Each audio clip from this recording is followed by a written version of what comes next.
This is me again, Reverend Barbara, and this is Chapter 8 I'm presenting of Basic Principles of Science of Mind. I decided to break it up into segments, then that way it's easier to digest. Okay, so review Chapter 8. Again, the anthem is I choose. What is meant by God as impersonal spirit? First of all, let me tell you about this book. First of all, it's Basic Principles of Science of Mind, and it's by Dr. Frederick Bales. And Bales was born in 1880, and he made a transition in 1970, and he healed himself of diabetes back in 1915. That was when there was no treatment for diabetes at the time. So he is into mental healing, in essence. Mental healing. Okay. His philosophy was when we think, his philosophy is when we see ourselves as what we are created to be by the Creator, that we are not created to be sick, we're not created to be ill, we're not created to have lack and limitation. And when we see, not only do we think of the God in us, but when we see, literally see the God in us, then we are able to heal ourselves. His name is Frederick Bales, B-A-I-L-E-S. What is meant by God as impersonal principle? There is a phase of God that is entirely impersonal, operating equally everywhere in this impersonal manner. The laws are impersonal. There are no exceptions. If God cast aside all of the laws, if God decided one day, oh, well, we're going to take a day off from the laws. We're just not going to have laws today. So if you can imagine, there's no law of order, there's no law of the commandments, there's no law of peace, there's no law of joy, there's no law of anything. All of the laws and the angels and the archangels and anything having to do with any semblance of a God of your understanding took a day off. Then I would venture to say there would be mayhem, discord, and utter chaos. All right. So the law are impersonal. It is irrespective of person. Irrespective of person. So the laws, as I said for the third time, are impersonal, and there are no exceptions. If God cast aside the laws, then there would be total collapse and ruin. Higher power is harmony and order. Our business is to adjust our thinking to the impersonal laws of God's impersonal principle of harmony and order, the impersonal laws of the universe. What is meant by the impersonal quality of God? There must be a larger sense that God is personal. God reaches out to us. God's attributes are to connect personally with us. God desires a personal relationship with us. Why do we say that man's relationship to God is of kind rather than degree? When one is filled with hate and prejudice, what kind or type of relationship can they establish with their higher power? He who is filled with fear is not in harmony with God, because God has never known fear. God is the great mystery. That relationship is that of a union of kind rather than degree. That which is in harmony tends to join with that which is in harmony.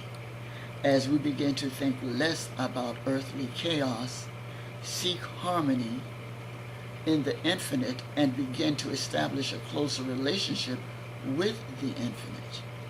She who is filled with fear is not in unison with that which has never known fear. We must be clear about the type of relationship. What do you have in common? Creative process is forever obedient, tirelessly carrying out specific information that we give it about the type of person that we are seeking, and to what degree do we match up with that person. The type and degree of information determines the kind of relationship. So I must be the type of person, or I must become that type of person to attract that which I say I want. I must be that type of person to attract that which I say I want. Explain the reasoning step of treatment. We're talking about treatments today. Explain the reasoning step of treatment. Reasoning is for the purpose of dissolving the practitioner's doubts. The practitioner works on his or her belief rather than on the patient. First, think about healings that we have heard of, healings that we have seen. Then we begin to call upon our own memory of actually successfully healing someone. There becomes a consciousness of undefeatable power of the omnipotent infinite. In other words, we begin to believe in ourselves and our abilities based upon what we've seen in our experiences and along the road of our travels. Then we finally had the opportunity to be in the presence of someone that needed our help. And so we saw them through the eyes of God. We saw them through the lens of our higher power. And we had faith in our abilities. Competence, faith in our competence. Confidence in our abilities. And through our confidence in ourselves and our abilities, knowing that there is only one power and presence, knowing that God did not make us sick, knowing that God is all good and that God could not have ever made us in sin and shaped us in iniquity, because that is not what God is about in the first place. Having all of that known and having said all of that, then we know that God is, in fact, undefeatable power and of the omnipotent infinite. God is all there is. There is only God and nothing else. There's only God and nothing else. Why is the realization step the high point in treatment?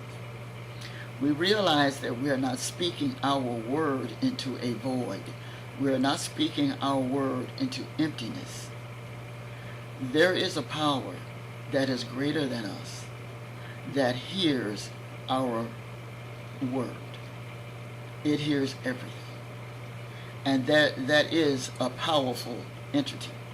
So when we are talking to that power, know that our words are not falling on deaf ears. There is a power. It's available. And it's waiting to respond. So we realize that we're not speaking our word into a void. Our deepest self agrees with the declarations regarding the infinite perfection, which is spreading in, over, around, and through all there is. And it's waiting to respond. Why is the release step so important? This is the step where doubt has been replaced by firm conviction. Creative mind is the only agency in the universe that can transform thoughts into things. The secret of healing lies in the completeness with which one having released, we all drop responsibility. Again, the secret of healing lies in the completeness with which one having released, we drop all responsibility. That is where the healing comes. Once we speak our word, and once we release our word, we don't look back. There's no reason to look back, because we've given it to the all-powerful one. We've transferred, we have released that which belongs to God.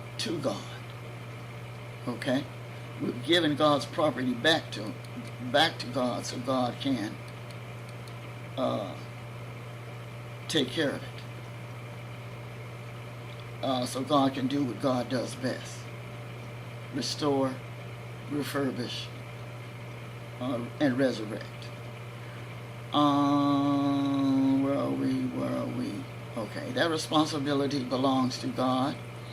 Ours is to make sure that we release as perfect picture to that mind as possible.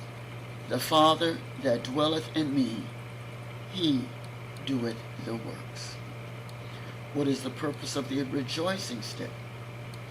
This is giving substance to things hoped for, evidence to things not seen. We give thanks because we know we shall receive.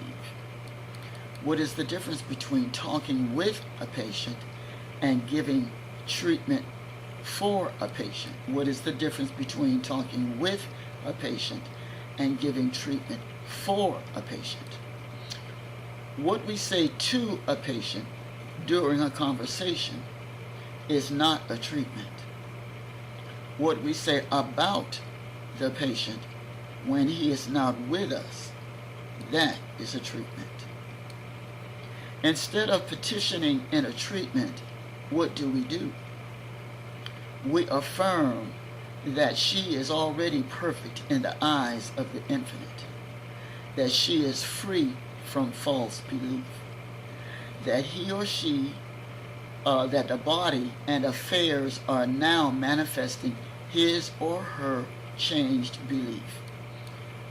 Therefore, the statement of perfect God, perfect woman, perfect man, perfect structure, perfect function. This is the truth about him or her. And this is the truth about him or her every second, every moment, every hour, every day. This is the truth about this person now. In this right now moment, this is the truth. Why can we speak with authority? Because being completely obedient to our word, thou shalt decree a thing, and it shall be established unto thee. We speak with authority. We speak with power. We speak with conviction. We see the wholeness. We decree, and the servant obeys. And that is the end of chapter 8. And so when I return, I will be talking about chapter 11 of Basic Principles of Science of Mind by Dr. Frederick Bales. I'll be right back.